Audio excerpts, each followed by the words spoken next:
ராகுல் காந்தி கிட்ட இருந்து எந்த ஒரு பாசிட்டிவ் சிக்னலும் இது வரைக்கும் இங்க இருக்கிற தமிழ்நாடு காங்கிரஸ் தலைவருக்கோ அல்லது திமுகவுக்கோ வரல. பெரும்பாலானவங்க வந்து பாத்தீங்கன்னா டிவிகே கூட போகணும் தான் சொல்லியிருக்காங்க.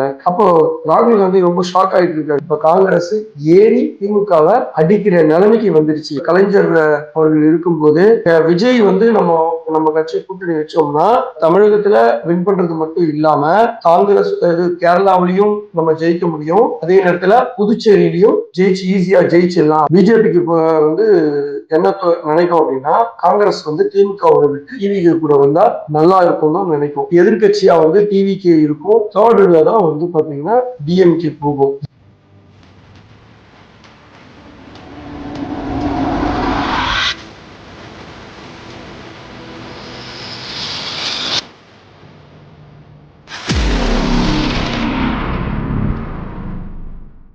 வணக்கம் HKS வாய்ஸ் நேயர்களே. இன்னைக்கு நம்ம எதை பத்தி பேச போறோம் அப்படின்னா, திமுக காங்கிரஸ் கூட்டணி இன்னும் முடிவுக்கு வராம இழுபறியாவே இருக்கு. அது விரிசலா இல்ல உரசலா அப்படின்ற கேள்விகளை தான் நம்ம சார் கிட்ட கேட்க போறோம். அதுக்கு முன்னாடி மக்களாகிய நீங்க நம்ம சேனலை ஃபர்ஸ்ட் டைம் பாக்குறீங்கன்னா மறக்காம சப்ஸ்கிரைப் பண்ணிக்கோங்க. கூடவே அந்த பெல் ஐக்கனையும் கிளிக் பண்ணிக்கோங்க. உங்களுடைய கேள்விகளை மறக்காம கமெண்ட் செக்ஷன்ல ஷேர் பண்ணுங்க. வாங்க இதை பத்தி நம்ம சார் கிட்ட கேள்விகளை கேட்போம். வணக்கம் சார். வணக்கம்மா சார், திமுக காங்கிரஸ் கூட்டணி முடிவுக்கு வராம இன்னும் இழுபறியா இருக்கு சார். அத பத்தி கொஞ்சம் சொல்றீங்களா? ஆமா, நிச்சயமா நம்ம அதை பத்தி இன்னைக்கு வாதிக்கலாம். திமுக காங்கிரஸ் கூட்டணி வந்து இன்னும் இழுபறியா தான் இருக்கு. ஏன்னா டெல்லியில இருந்து ராகுல் காந்தி கிட்ட இருந்து எந்த ஒரு பாசிட்டிவ் சிக்னலும் இது வரைக்கும் இங்க இருக்கிற காங்கிரஸ் தமிழ்நாடு காங்கிரஸ் தலைவருக்கோ அல்லது திமுகவுக்கோ வரல. சோ நம்ம ஏற்கனவே ஒரு வீடியோல டிஸ்கஸ் பண்ணியிருந்தோம். இங்க இருந்து கனிமொழி அவர்கள் வந்து பாத்தீங்கன்னா ராகுல் காந்தியை சந்திச்சாங்க அப்படின்னு. சோ அவங்க சந்திக்கிறதுக்கு முன்னாடி வந்து பாத்தீங்கன்னா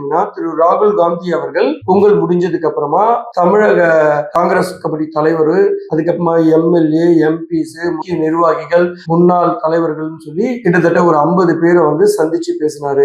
அந்த சந்திச்சு பேசினதோட அர்த்தம் என்னன்னா, இன்னைக்கு எந்த மனோநிலையில கட்சியோட நிர்வாகிகள் தொண்டர்கள் இருக்காங்கன்னு தெரிஞ்சுக்கணும் அப்படின்னு நினைச்சு தெரிஞ்சுக்கும் போது பல விஷயங்கள் வந்து எல்லாரையும் கும்பலா இருக்கும் போது உங்க கருத்துக்களை சொல்லுங்க அப்படின்னு சொல்லி ஒவ்வொருத்தரையும் கேட்டாரு. ரொம்ப நாள் அது டீடைல்டு டிஸ்கஷனா போச்சு. அப்ப திருமதி சோனியா காந்தியும் இருந்தாங்க.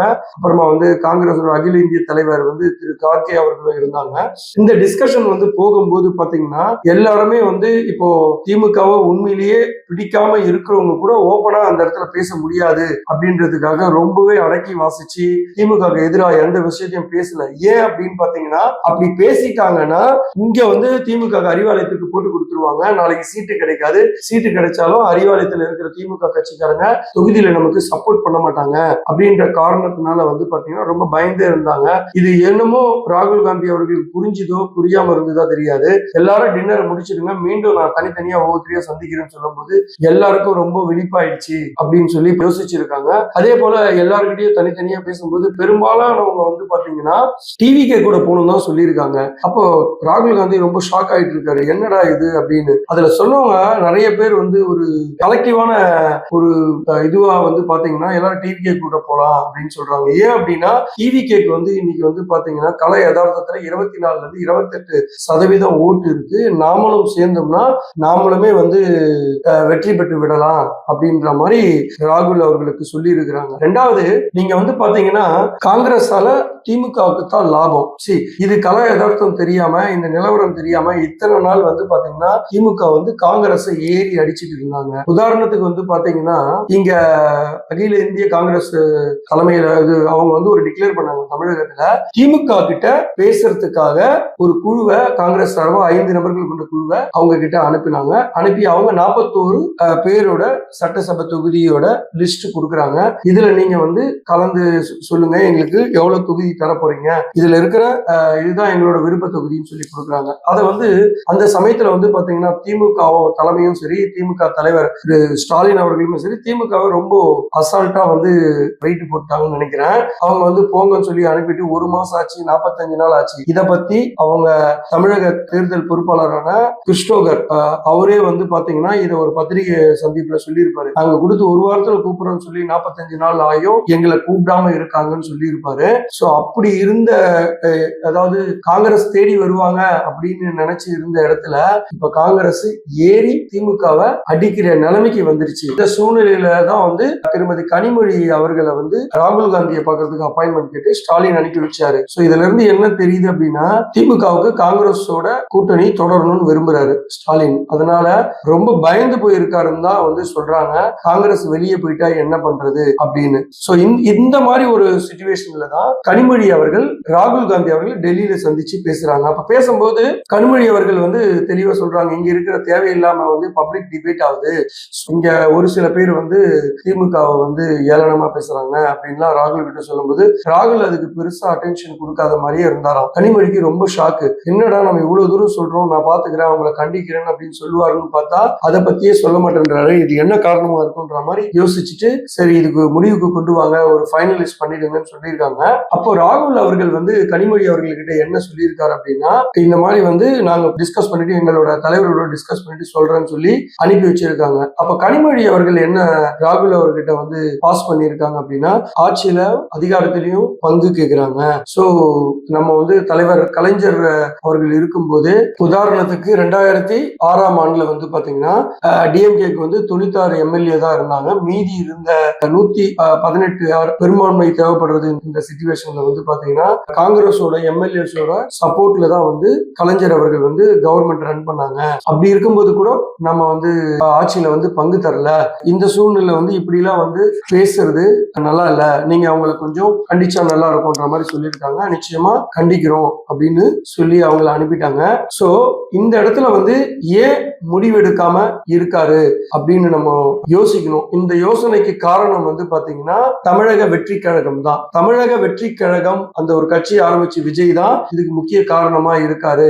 ஏன் அப்படின்னா அவரு கொளுத்தி போட்ட ஒரு பட்டாசு தான் இன்னமும் அரசியல்ல மேடையில வந்து வெடிச்சிட்டு இருக்கு. என்ன அப்படின்னா அவர் முதல்ல தன்னோட முதல் மாநாட்டை விக்கிரவாண்டி பகுதியில ஒரு மாநாடு நடத்தும் போது டிவிகே ஆட்சியிலும் அதிகாரத்திலும் பங்கு தரும், டிவிகே ஃபுல் மெஜாரிட்டியோட வின் பண்ணாலும் கூட்டணி கட்சிகளோட துணையோட தான் ஆட்சியை நடத்துவோம் அப்படி சொன்னதுனால இன்னைக்கு வந்து பாத்தீங்கன்னா டிஎம்கே அலைன்ஸ் கிட்ட இருக்கிற கட்சிகளும் சரி, ஏடிஎம்கே அலைன்ஸ் இருக்கிற கட்சிகளும் சரி கூட்டணி ஆட்சி வேணும்னு சொல்லி பேசுற அளவுக்கு அழுத்தம் கொடுப்புற அளவுக்கு இன்னைக்கு வந்திருக்கிறது காரணம் என்னன்னா டிவிகே தான். சார் அப்ப காங்கிரஸ் வந்து திமுக கூட போக போதா இல்ல டிவிகே கூட போக போதா சார்? சோ நிச்சயமா வந்து இப்போதைக்கு அந்த விஷயத்த சொல்ல முடியாதுன்னு சொல்ல முடியும். ஏன் அப்படின்னா ராகுல் காந்தி அவர்கள் மனமாற்றம் அடைந்ததாகவே சொல்லப்படுகிறது.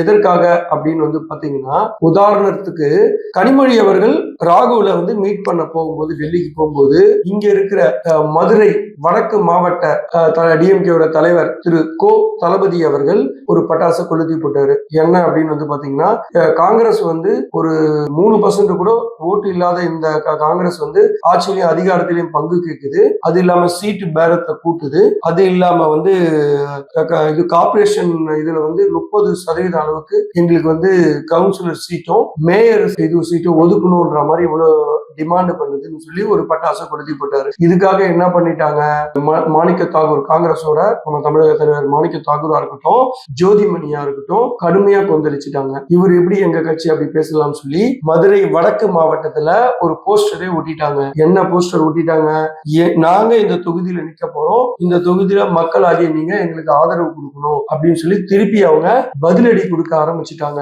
சோ இதையெல்லாம் பார்க்கும்போது வந்து பாத்தீங்கன்னா ராகுல் என்ன முடிவு எடுக்க போறாருன்னு தெரியல. இதுக்கு இடையில அகில இந்திய காங்கிரசின் பொதுச் செயலாளர் கே.சி. வேணுகோபால் கேரளா மாநிலத்தை சேர்ந்தவர், அவர் இதை பத்தி எதுவுமே பேசாம அமைதி காக்கிறதுக்கு என்ன காரணம் அப்படின்னு சொல்றாங்கன்னா அவரை பொறுத்த வரைக்கும் விஜய் வந்து நம்ம ஆதரவு நம்ம கட்சி கூட்டணி வச்சோம்னா தமிழகத்துல வின் பண்றது மட்டும் இல்லாம காங்கிரஸ் கேரளாவிலையும் நம்ம ஜெயிக்க முடியும், அதே நேரத்துல புதுச்சேரியிலையும் ஈஸியா ஜெயிச்சிடலாம் அப்படின்னு சொல்லி அவர் நினைக்கிறாரு. அவர் ஒரு பிளான் போடுறாரு. என்ன என்ன அப்படின்னு வந்து பாத்தீங்கன்னா, கேரளால விஜய் வச்சு நம்ம வின் பண்ணோம்னா அவர் சிஎம் ஆயிடலாம் அப்படின்னு சொல்லி அவர் ஒரு கால்குலேட்டிவ் மைண்ட்ல இருக்காரு. சோ இதனால என்ன அப்படின்னு வந்து பாத்தீங்கன்னா, ராகுலுக்கு வந்து பல தரப்பட்டதுல இருந்து விஷயங்களையும் யோசனைகளையும் சொல்றதுனால அவரே கொஞ்சம் ஷேக் ஆயிருக்கா மாதிரி தான் சொல்றாங்க. பொறுத்து இருந்து பார்க்கலாம். இங்க இன்னைக்கு தமிழ் மெயின் ஸ்ட்ரீம்க்கு எல்லாமே நம்ம வந்து இந்த விஷயங்களை வந்து எடுத்துட்டு வரமாட்டேன்றாங்க, விவாதம் பண்ண மாட்டேன்றாங்க. ஆனா இதே பிஜேபியும் ஏடிஎம்கேவும் கூட்டணி வச்சதுக்கு வந்து பாத்தீங்கன்னா, பிஜேபி ஏடிஎம்கேவை ஏறி அடிக்குது, டெல்லிக்கு வர வச்சு கூட்டணி பேசுறாங்க.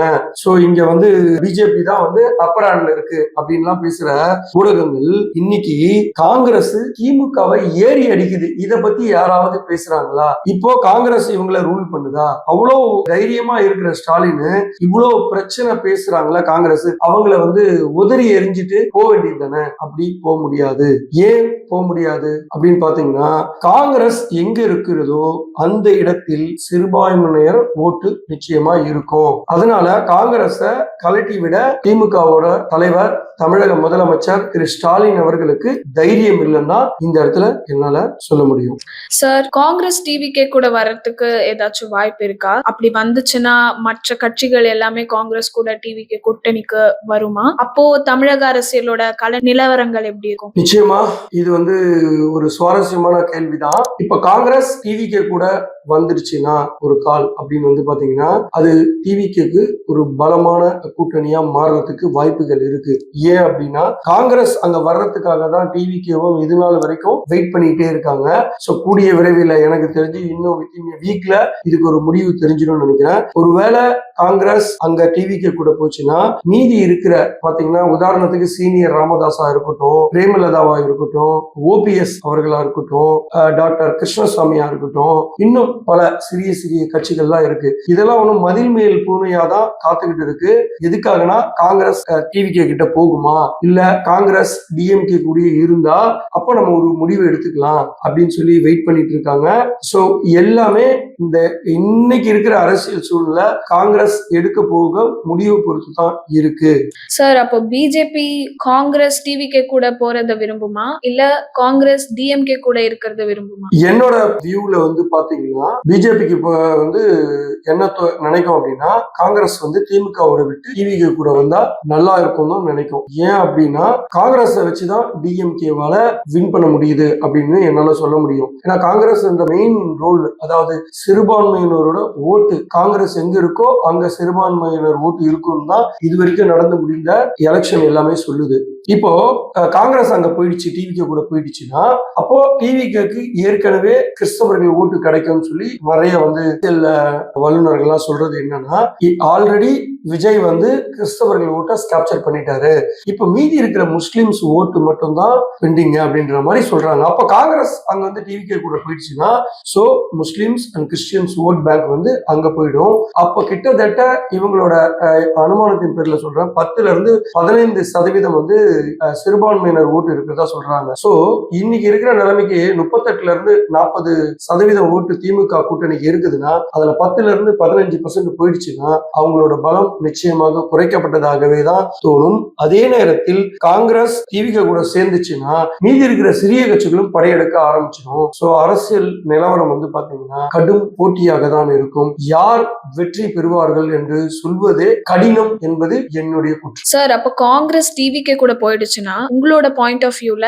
யார் ஃபர்ஸ்ட், செகண்ட் அண்ட் தேர்ட்ல வருவாங்க சார்? கணிக்கிறது கஷ்டம் தான். அப்படி இருந்தாலும் என்னோட பாயிண்ட் ஆஃப் வியூல நான் சொல்றேன், என்டிஏ கூட்டணி வந்து ஃபர்ஸ்டும், எதிர்கட்சியா வந்து டிவிகே இருக்கும், தேர்ட்ல தான் வந்து பாத்தீங்கன்னா டிஎம்கே போகும். ஏன் அப்படின்னா, அவங்க மேல வந்து மக்கள் எப்பவுமே ரூல் பண்ண கட்சிக்கு ஆன்டி இன்கம்பன்சி எப்பவுமே இருக்கும். அதுவும் இவங்க மேல வந்து கொஞ்சம் கடுமையாவே தான் இருக்கு. என்ன காரணம் அப்படின்னு நீங்க பாத்தீங்கன்னா, இவங்க வந்து விலைவாசி உயர்வு, சொத்து வரி உயர்வு, ஆசிரியர்கள் போராட்டமா இருக்கட்டும், தூய்மை பணியாளர்கள் போராட்டமா இருக்கட்டும், அரசு ஊழியர்கள் போராட்டமா இருக்கட்டும், இது மாதிரி பல பிரச்சனைகளை வந்து இந்த எதிரொலிக்குது. இன்னும் போக போக போக நாட்கள் செல்ல செல்ல தேர்தல் நெருங்கும் நேரத்தில் இவர்கள் மீது இருக்கும் எதிர்மறையான இது வந்து பாத்தீங்கன்னா அதிகமாக தான் இருக்குமே வேண்டி குறையாது. அதனால என்னோட பார்வையில என்டிஏ கூட்டணியும் வந்து வின் பண்ணும், அதாவது ஆட்சி அமைக்கும். அப்படி அல்லது இரண்டாவது இடத்தில் டிவிகே காங்கிரஸ் கூட்டணி வந்து வரும். எதிர்கட்சியா கூட டிவிகே அமர்வதற்கு நிறைய வாய்ப்புகள் இருக்கிறது தான் நான் என்னோட பார்வையில சொல்ல முடியும். நன்றி சார், எங்களுடைய எல்லா கேள்விகளுக்கும் பதில் சொன்னீங்க. நன்றிமா.